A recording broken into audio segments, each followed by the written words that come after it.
صحابہ اکرام کا مقام واقعی بہت بڑا مقام ہے،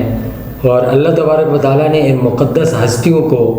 بالخصوص امت محمدی میں جو مقام عطا فرمایا ہے یہ بہت بڑا مقام ہے۔ ایک عام سی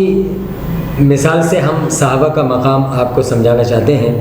کہ دیکھیں، اسلام کا مرکز، منبع اور سرچشمہ جو ہے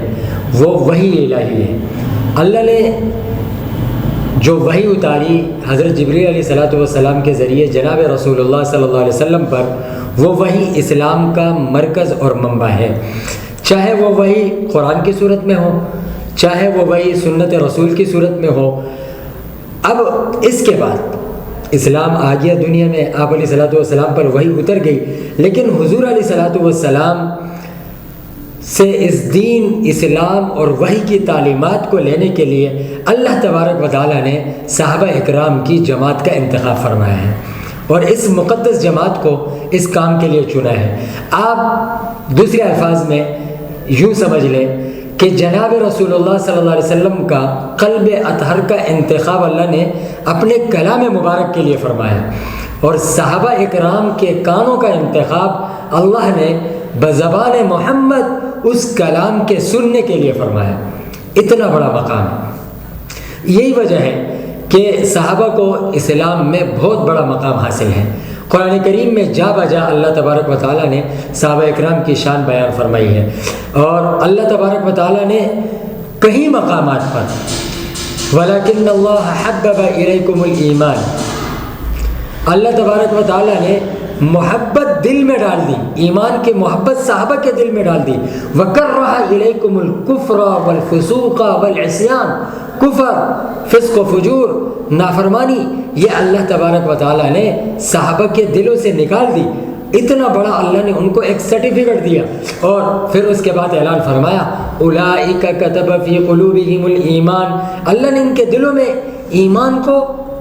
راسخ فرما دیا۔ وَأَيَّدَهُمْ بِرُوحٍ مِّنْهُ، اور اللہ تبارک و تعالیٰ نے وَالسَّابِقُونَ الْأَوَّلُونَ مِنَ الْمُهَاجِرِينَ وَالْأَنصَارِ وَالَّذِينَ اتَّبَعُوهُمْ بِإِحْسَانٍ رَضِيَ اللَّهُ عَنْهُمْ وَرَضُوا عَنْهُ، اور اس کے بعد اور بھی بہت سی آیاتیں ہیں جو صحابہ اکرام رضوان اللہ تعالیٰ علیہم اجمعین کی شان میں نازل ہوئی۔ ہر وہ آیت جس آیت میں انسانیت کو ہدایت کا سرٹیفکیٹ ملا، جس میں فلاح کا سرٹیفکیٹ ملا، جس میں کامیابی کا سرٹیفکیٹ ملا، وہ تمام کے تمام آیات اولئک هم الراشدون، اولئک هم المفلحون، اولئک هم الفائزون، یہ سب صحابہ کے بارے میں ہیں۔ یہ سارے ٹائٹل جو قرآن میں ہم دیکھ رہے ہیں یہ صحابہ کو اللہ تبارک و تعالیٰ کی طرف سے ملے ہیں۔ اس پر حضرت عبداللہ بن مسعود رضی اللہ تعالیٰ عنہ کی روایت ہے، مسند احمد میں یہ روایت ہے کہ آپ علیہ الصلوۃ والسلام نے فرمایا کہ ان اللہ نظر فی قلوب العباد فوجد قلب محمد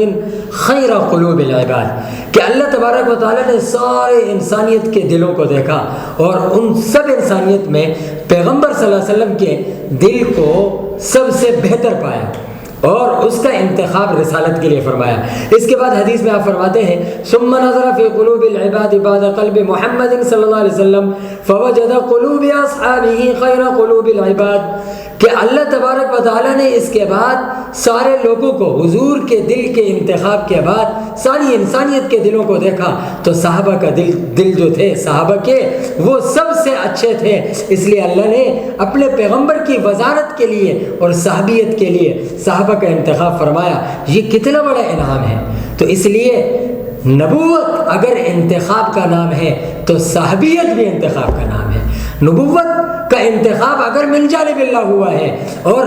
اس عہدے کا انتخاب اگر من جانب اللہ ہوا ہے، تو عہدہ صحابیت کا انتخاب بھی من جانب اللہ ہوا ہے۔ اور اس پر یہ کسی مقرر کے الفاظ نہیں بلکہ پیارے پیغمبر کے الفاظ میں نے نقل کیے کہ مسند احمد میں عبداللہ بن مسعود رضی اللہ تعالیٰ عنہ کی روایت ہے۔ اس لیے صحابہ کا بہت بڑا مقام ہے۔ آپ علیہ الصلوۃ والسلام نے ترمذی میں عبداللہ بن عمر کی روایت ہے کہ اذا رأيتم الذين يسبون اصحابي فقولوا لعنت اللہ علی شرکم، جب ایسے لوگوں کو دیکھو کہ جو صحابہ کے بارے میں برا بھلا کہیں ان پر اللہ کی لعنت بھیجیں۔ تو اس لیے صحابہ اکرام اہل سنت والجماعت کے نزدیک بالاجماع ہر شخص پر صحابہ کا احترام واجب ہے، اور دل و جان سے احترام واجب ہے۔ ہماری جان چلی جائے، ہمارے سارے عہدے چلے جائیں،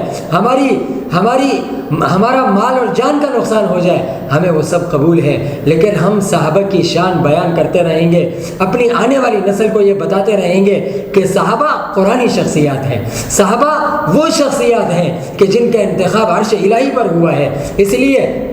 ضرورت اس چیز کی ہے کہ ہم اپنے بچوں کے سامنے ہم انہیں بتائیں کہ ہمارا آئیڈیل ابو بکر و عمر ہے، ہمارا آئیڈیل عثمان و علی ہے، ہمارا آئیڈیل 1.5 لاکھ صحابہ ہیں، ہمارے آئیڈیل کوئی ہندوستانی فلم ساز نہیں ہے، ہمارے آئیڈیل کوئی عام دنیا دار نہیں ہے۔ ہمارے بچے ہمارے گھروں میں ہمارے ہاں صحابہ کے ترانے اور ان کے صفاتوں پر بات کی جائے، اس چیز کی ضرورت ہے۔ کیوں؟ اس لیے کہ دشمن بہت تیزی کے ساتھ اور آنے والی نسل کو سوشل میڈیا کے ذریعے، الیکٹرانک میڈیا کے ذریعے صحابہ کے خلاف نعوذ باللہ اور صحابہ کی شان میں تنقیص کر کے آنے والی نسل کے دلوں میں صحابہ کی محبت کو کم کر رہے ہیں۔